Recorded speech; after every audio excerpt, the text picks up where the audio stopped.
I'm going to cover.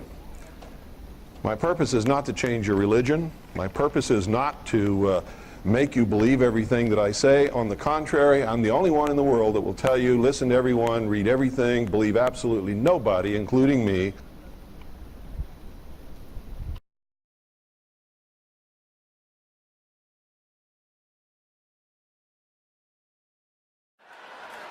But there's a reason. There's a reason. There's a reason for this. There's a reason education sucks, and it's the same reason that it will never, ever, ever be fixed. It's never going to get any better. Don't look for it. Be happy with what you got. Because the owners of this country don't want that. I'm talking about the real owners now. The real owners, the big wealthy business interests that control things and make all the important decisions. Forget the politicians. The politicians are put there to give you the idea that you have freedom of choice. You don't. You have no choice. You have owners. They own you. They own everything. They own all the important land. They own and control the corporations. They've long since bought and paid for the Senate, the Congress, the state houses, the city halls. They got the judges in their back pockets. And they own all the big media companies, so they control just about all of the news and information you get to hear. They got you by the balls. They spend billions of dollars every year lobbying to get what they want. Well, we know what they want. They want more for themselves and less for everybody else. But I'll tell you what they don't want. They don't want a population of citizens capable of critical thinking. They don't want well-informed, well-educated people capable of critical thinking. They're not interested in that. That doesn't help them. That's against their interest. That's right.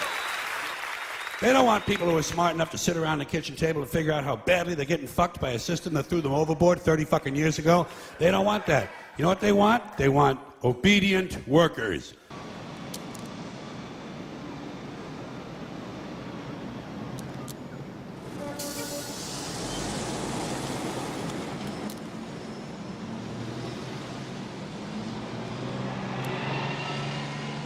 Obedient workers. People who are just smart enough to run the machines and do the paperwork and just dumb enough to passively accept. So, Vice President Joe Biden says that Barack Obama is going to use executive orders to take away our guns. Let's have a listen. The president is going to act, or executive orders, executive action that can be taken. We haven't decided what that is yet. Wait, what did he just say? Act or executive orders, executive action that can be taken. We haven't decided what that is yet.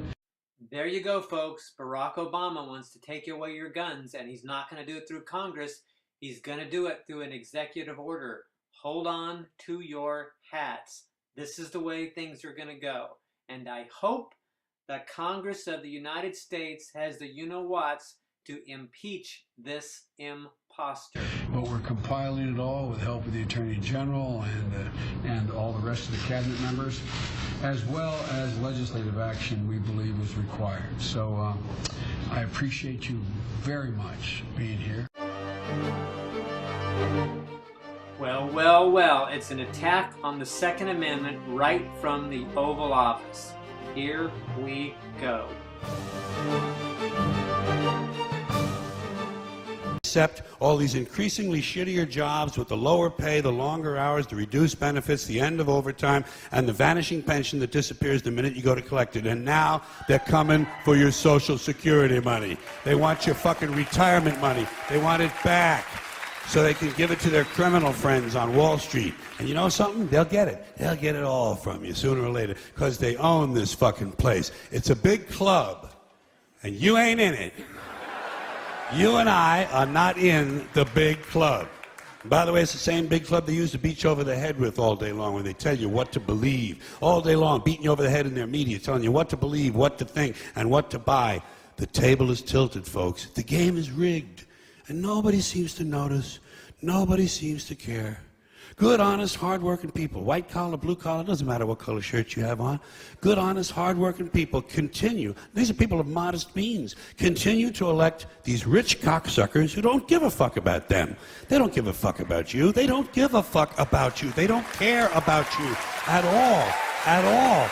At all. Yeah. You know?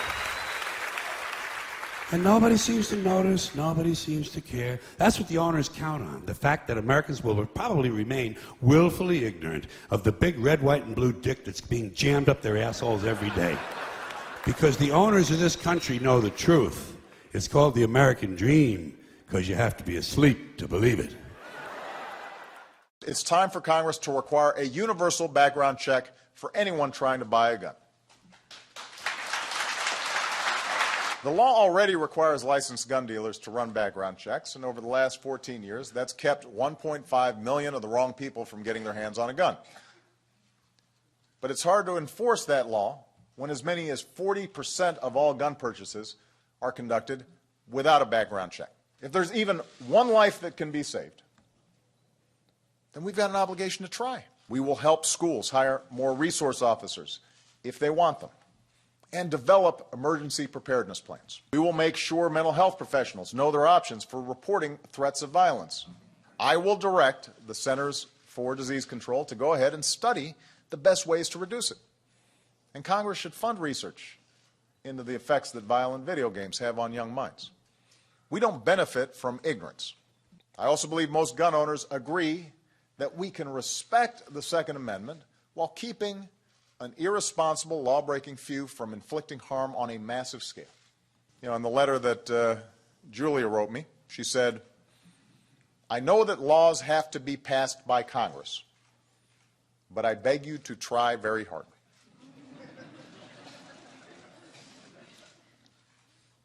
Julia, I will try very hard. Ask your member of Congress if they support universal background checks to keep guns out of the wrong hands. And if they say no, ask them why not. The right to assemble peaceably. That right was denied shoppers in Clackamas, Oregon, and moviegoers in Aurora, Colorado. That most fundamental set of rights to life and liberty and the pursuit of happiness, fundamental rights that were denied to college students at Virginia Tech and high school students at Columbine and elementary school students in Newtown, and all the families who've never imagined that they'd lose a loved one to a bullet. Those rights are at stake. We're responsible for all the Americans who are counting on us to keep them safe from harm. Let's do the right thing. Let's do the right thing. Let's do the right thing for them and for this country that we love so much. Thank you. I'm going to sign these orders.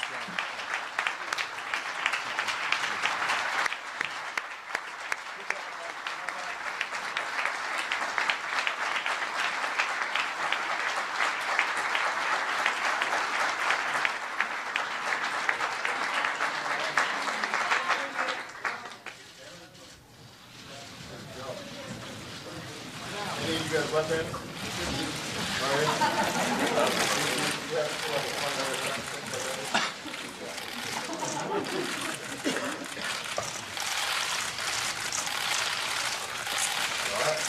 There we go.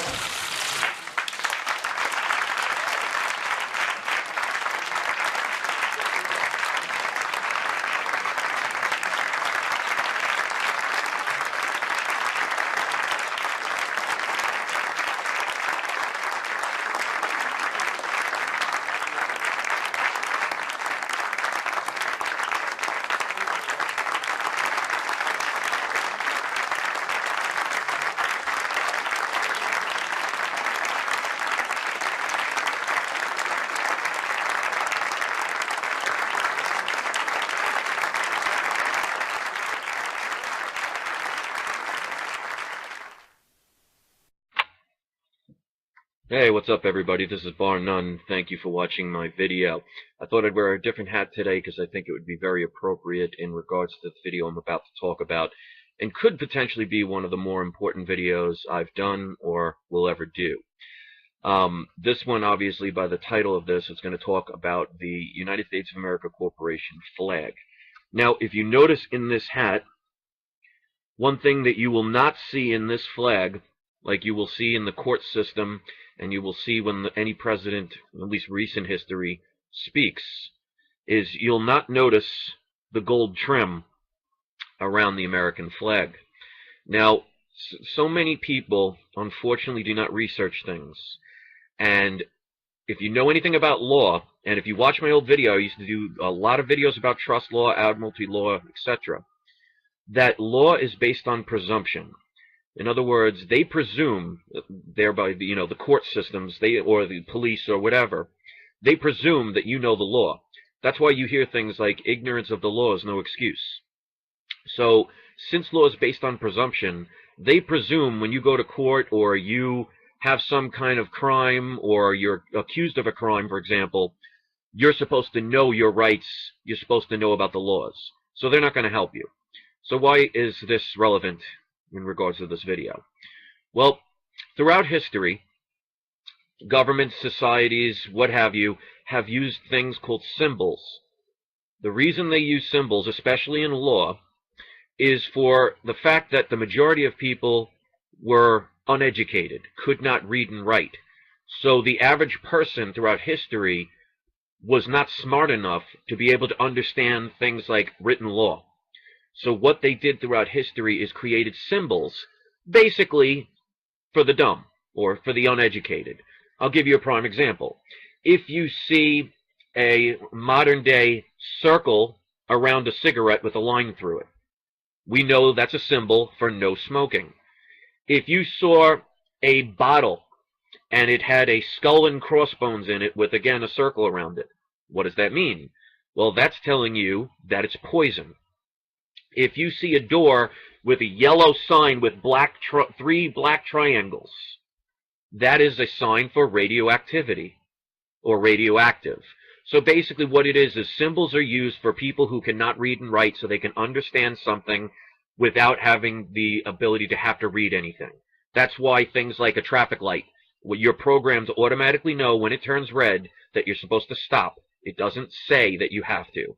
And that's why even things like stop signs, even though they say stop, the pattern that the stop sign has and the color that the stop sign has is similar all around the United States, because you'll know, even if you can't read the word stop, you know that's a stop sign.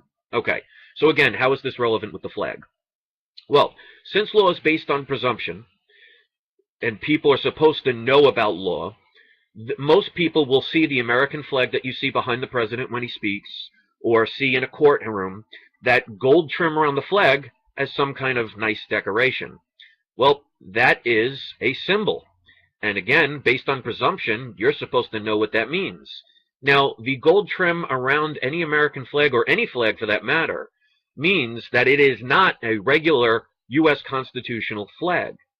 It is an admiralty flag that has to do with admiralty and maritime law, which means when you see you're in a room where the president's speaking and there's a flag with gold trim, or you go to a court to defend yourself for whatever reason why you're there, and there's a flag with gold trim, what they're telling you through symbolism is that you're not in the United States of America. You're in, basically, you're out to sea.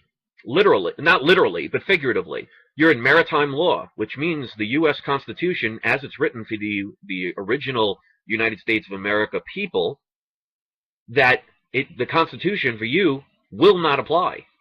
And that is also why you see all of these officials and banks and people in government, they commit all these crimes and they never get punished. Or maybe they just get a slap in the wrist to kind of show the public, oh, we're going after them. Like when a bank steals $30 billion and they get a $1 billion fine. Not really much of a punishment if you can keep probably 98% of what you steal.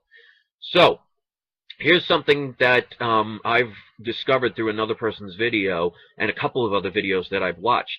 And I actually looked this up so you can actually research it. And I'll post one of many links so this way it makes it easier. Here's something that is really important to know, and why the government's getting away with doing lots of things, and why we should potentially expect martial law. In September 24th, 1862, President Lincoln issued the following proclamation suspending the rights of habeas corpus. In other words, declared martial law in the United States. I'll post a link so you could read this. Now, something that you have to know about law, because again, it's based on presumption. When a law is passed, unless it is amended or written out of the Constitution or written out of law, it stays in effect forever. So unless it's like, for example, when they had prohibition, when they realized that prohibition wasn't going to work, just like gun banning will not work and the war on drugs will not work, when they realized that the people, it created more crime and it was more problems than it was worth, they took that amendment out. So when they create any kind of law, it lasts indefinitely, even if they don't bother to mention it to you because it happened over 100+ years ago. Because, again, because law is based on presumption, you're supposed to know this. Now, here's the funny part. Abraham Lincoln died in 1865. That's 3 years later. He never took off or canceled martial law. So that's a wonderful secret that your government, if you live in the United States of America Corporation, has failed to mention to you, and why they get away with all the things they get away with. Because technically, we've been under martial law as a country since 1862. Because of the fact that the president was killed, or shall I say assassinated, he never got to take us off martial law. So that might be something that a lot of people may want to start considering when it talks about, when the people nowadays are talking about gun bans and all these wonderful laws they're creating. There's a lot of things that are going on that presumably you're supposed to know about. But unfortunately, because they dumb us all down with things like American Idol and Jersey Shore and Honey Boo Boo, waiting for my wife to laugh. Yeah, she's not going to laugh. All right. What it does is it basically occupies the people so they don't spend any time trying to learn what's going on until, like I did the video the other day of the villagers and the people that lived in Pompeii, they found it the hard way, the error of their ways. So hopefully people will start researching the gold trim around the American flag and actually learn all about admiralty law, maritime law. Because when you go into a court, if anybody's ever been into court, you will notice you have to go through swinging gates. That is a symbolism for walking onto an admiralty law ship. So that's why they make you go onto the ship, so to speak. And that's why things like birth certificates were created. Because people don't realize the way that countries shipped goods to other countries was by boat. And when they got to another country and docked to the shores, they would have to register everything that was on those boats. So what they did was they created each individual thing that was marked was given a certificate of birth. In other words, it was registered here in the country. That's where birth certificates for people like us come from. It all has to do with maritime law. Because if you look through symbolism, and law has plenty of symbolism, when you're in a womb in your mother, you're in water. When she gives birth, you are now being placed on land. So also, if you look at what they did when cargo ships would come into countries, not only would they give it a certificate of birth, they would give it its own registration number. Well, when you're born, you're given a birth certificate written in all capital letters, which is another symbolism for the fact that they label you a corporation, and they make a corporation out of your name in capital letters. They give you a birth certificate, which registers that you've come off the ship onto dry land, and they give you a social security number. In other words, identification number. And you look at the same certificates as a piece of cargo. So in other words, when you're born in this country, you're going because of admiralty law, you are going from a ship onto dry land, and you become a documented cargo. You are labeled a corporation, which means you become property. So these are things you really need to know about. So when you're president, and when all these officials and all these bankers and all these people do all these illegal things and they don't get in trouble, now you know why. Now you will also know why, that no matter how much you say, well, I have my constitutional right to do this and my constitutional right to do that, well, first of all, we're under martial law. It hasn't been taken down. So they can do whatever they want because they've taken away your right, your habeas corpus. And the fact that you don't know anything about martial law means you can't defend yourself properly because a piece of property cannot speak. So these are things you really need to know. So before this, for some reason, shuts off, I'm going to post this video. If you're a true American and you want truth spread, I really highly recommend either making your own video or sharing this video so people get the truth. This is the real American flag minus the eagle. Don't be fooled anymore. and don't just assume that the people that are controlling us and running us are there for your best interest. That's a very dangerous move. People once believed in Hitler at one point. Ask them how that worked. Thanks for watching, guys. Peace. Hey everybody, I wanted to go over these 23 executive orders that Obama just signed, and what I want to do is just kind of point you into a different perspective on viewing these, because of course the news is reporting that, hey, he didn't violate any of the areas of the Constitution, and therefore it's completely okay. But there is something to keep your eye out for, which always seems to happen in these kind of situations, and you know how I've always pointed out gradualism to you guys, and it's really something to pay attention to, because what they do is they put things in place where they use them as stepping stones, and this is kind of the way everything has happened ever since 9/11. Everybody's rights have been whittled away little bit by little bit, but in these 23 executive orders, what you notice when you read these things, and I'll provide a link to you, is that there are a lot of them that are geared towards mental health. Now, on the surface of that, it sounds great, because obviously we don't want to have complete loons having guns. But of course, the problem with it is there exists a very big gray area as to when somebody is considered mentally ill or they cannot have a gun. Now, there's 23 orders. Let's just read a few of these here. Number 2, address unnecessary legal barriers, particularly relating to the Health Insurance Portability and Accountability Act, that may prevent states from making information available to the background check system. Another key one here, number 4, direct the Attorney General to review categories of individuals prohibited from having a gun to make sure dangerous people are not slipping through the cracks. Very gray area word there. It doesn't specify anything. Dangerous could be encompassing whoever they consider dangerous. And now we know everybody is considered a terrorist, basically. So I guess anybody could be considered dangerous. You can see where this is going. Number 14, this is another key one. Issue a presidential memorandum directing the Center for Disease Control to research the causes and prevention of gun violence. Number 17, another key one. Release a letter to healthcare providers clarifying that no federal law prohibits them from reporting threats of violence to law enforcement authorities.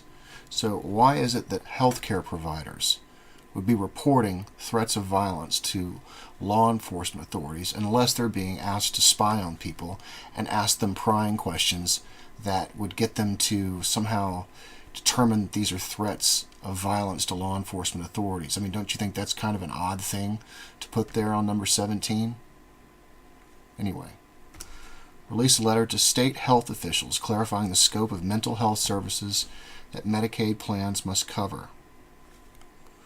Finalize regulations clarifying essential health benefits and parity requirements and ACA exchanges.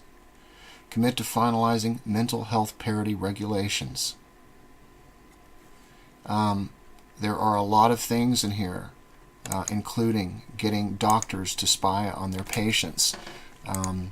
The idea that we do not want mentally unhealthy people having guns sounds excellent on the surface. The problem is that it's going to be abused. It's going to be abused much like we see the whole terrorist watch list abused. This document right here is basically 27 documents, and it contains the suspicious activities that can be they can put somebody on a watch list. And as we know, the watch list, there's now millions of people on the watch list. So basically, the gray area of the mental health situation will basically be the same thing as these terrorist watch lists. And just to remind you of how they abuse this kind of thing, there's 27 of these documents. They relate to different industries. We have airport services, we have beauty supplies, we have bulk fuel distributors, construction sites, dive boat shops, electronic stores, farm supply stores, financial institution, aviation airports. This is for the general public right here. and one of them says unusual activity is if people are acting suspiciously. It's not defined, so that means anybody could be somebody who is suspicious. We have things such as hobby shops.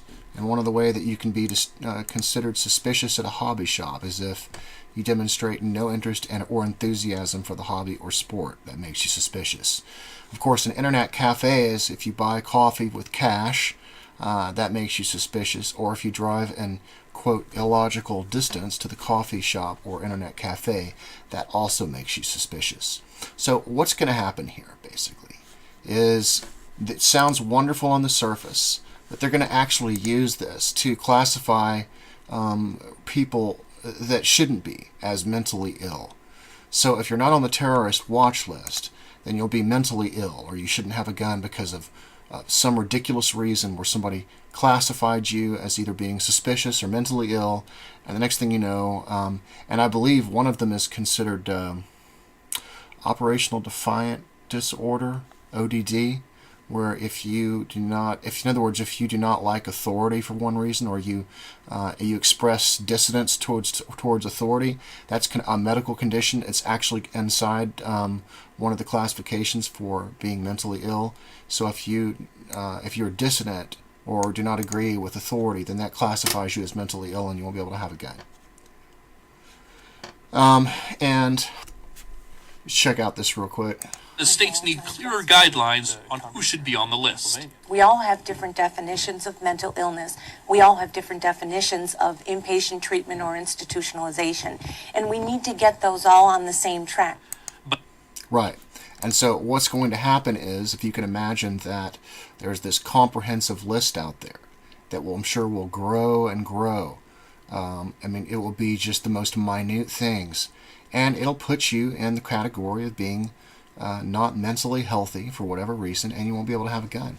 And this is how it's going to be abused. So, like I said, it's one of those things that sounds wonderful on the surface, but the question is what defines somebody as, quote, dangerous? What defines somebody as, quote, suspicious, as we've seen with these FBI watch lists, where there's now millions of people on the watch list? And what defines somebody as, quote, mentally unhealthy? You got to remember that these doctors, they get kickbacks by prescribing medication. They get, there's no telling what the CDC is going to gain. Who benefits from this? It seems like Big Pharma could possibly benefit. I'm not seeing any specific ideas around the whole idea of mental health, and to me that just it puts this in a very big gray area.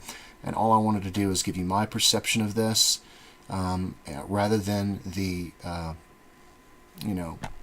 pie in the sky that everybody thinks, oh, well, these 23 executive orders are just fine. They don't violate the Constitution. But you have to use your brain and think about what's going on here. It's another form of gradualization.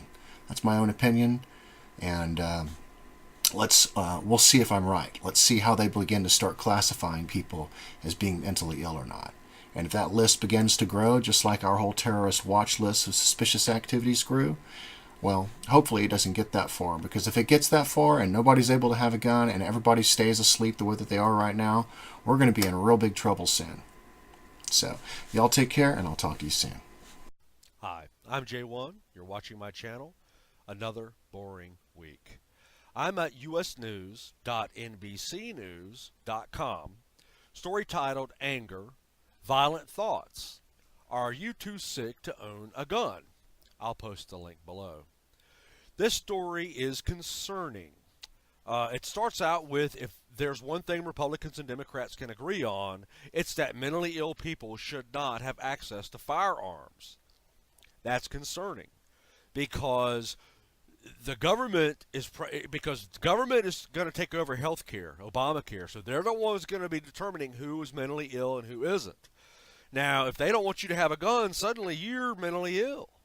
You got a problem. So this is not good.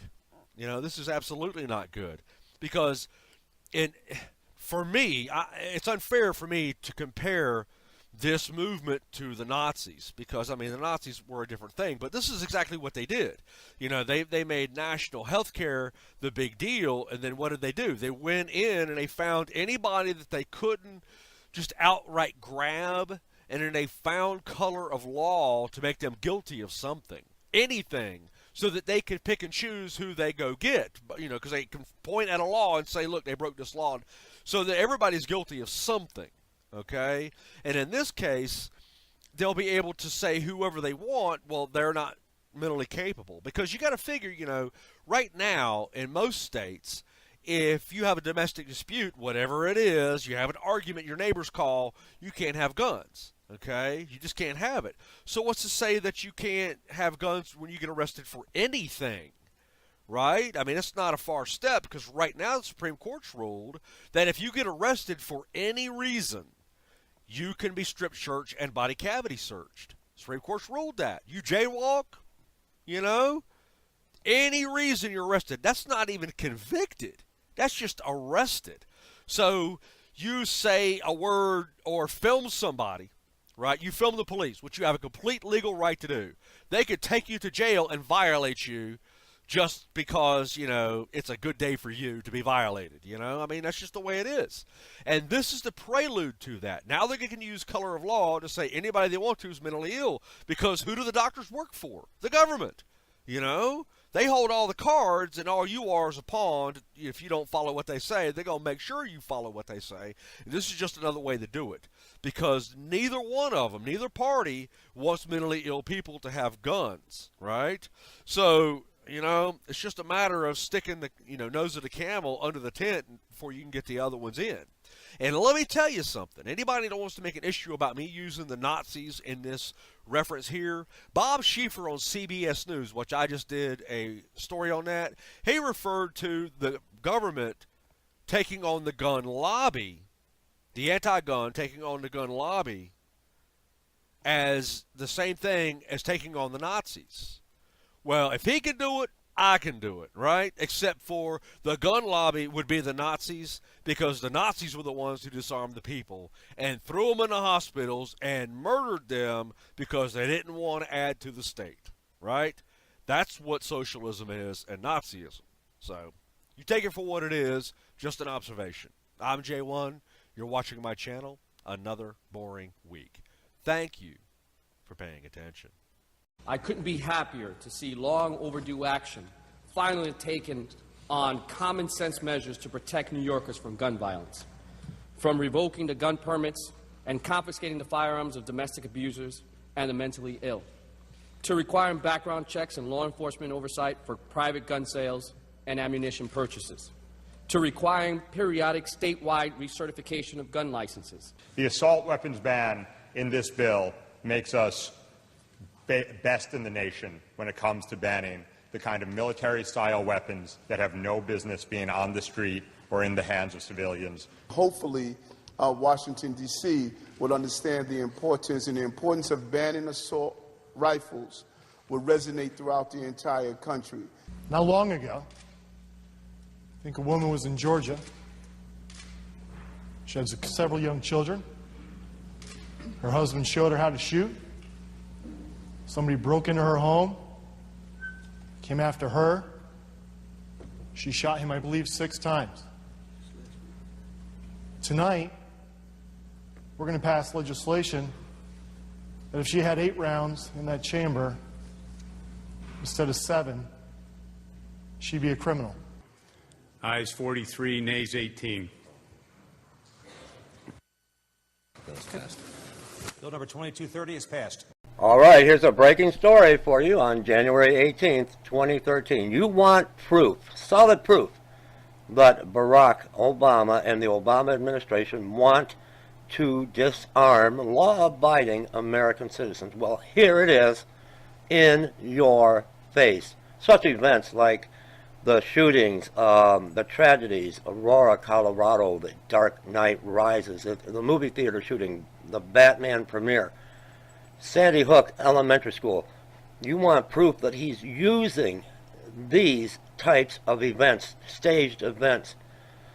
And he's on television exploiting children to play into your weaknesses, because he knows you're asleep, you're dumbed down, to get you to disarm yourself.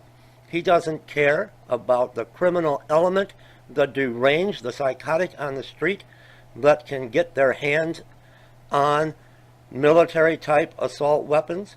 Whether there's a ban on weapons or not, they will get their hands on these weapons. He's not concerned with that. He used these children, he exploited them on live television to prey on the weakness of the American people. He wants to disarm law-abiding citizens. And now, here we go, H.R. 22, Support Assault Firearms Elimination and Reduction for Our Streets Act. All right, and I will put the link to this below. It comes from the White House website, congress.gov. All right, The latest action on this bill was January 14th, 2013, referred to the House Committee on Ways and Means. There are no roll call votes for this bill. What does this bill contain? Text H.R. 226. Oh my goodness. All right. To amend the Internal Revenue Code of 1986 to allow a credit against tax for surrendering to authorities certain assault weapons. Now, only will they accept these weapons from legally owned and purchased by law-abiding citizens that have no criminal background, no felonies. They don't care about the guns. They don't want guns turned in from criminals. Now, if you are a law-abiding citizen, and this is what this bill contains, and you legally purchased your firearms, they want to give you $2,000, $1,000 this year and $1,000 next year.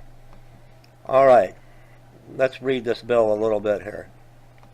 In general, in the case of an individual who surrenders a specified assault weapon to the United States or a state or local government or political subdivision thereof as part of a federal, state, or local public safety program to reduce the number of privately, legally owned weapons on the election of the taxpayer, there shall be allowed as a credit against the tax imposed by this chapter an amount equal to $2,000. If you're a law-abiding citizen who legally purchased these weapons and you have no criminal record, he's going to give you $2,000.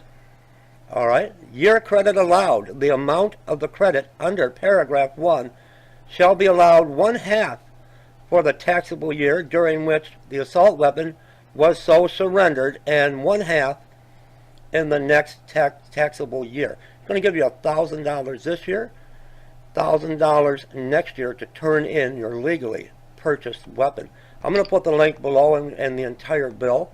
There is your proof in your face that Barack Obama, the New World Order, the one world government, doesn't care about those 20 children that lost their life at Sandy Hook Elementary School, Newtown, Connecticut. He's using these events, focusing with mainstream media to blow these types of events way, way out of proportion to disarm the American people. He exploited those children on live television. And who is he after? He's not trying to get guns out of the hands of criminals. Here's the bill. H.R.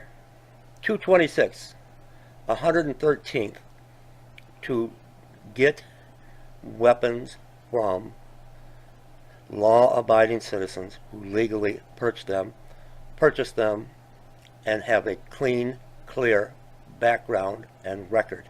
He doesn't care about disarming or the safety of the people, of the children of the world. He doesn't care about taking guns away from the criminals, the insane, the murderers on the street. He wants to disarm the American people, the law-abiding citizens. Full tyranny. Leave me comments, everyone.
bases in actual fact.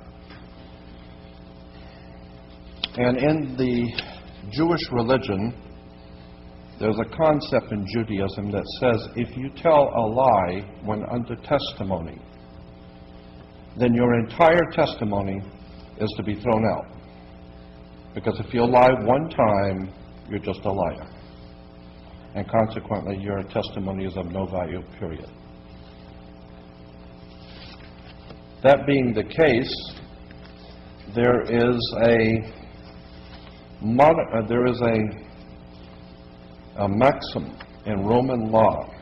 I want to read this to you. In Roman law, there is a maximum that says, let him who wishes to be deceived, be deceived. So that was an article of Roman law. If you're so stupid that you want to buy into something and be deceived, hey, go ahead. That's up to you.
You see?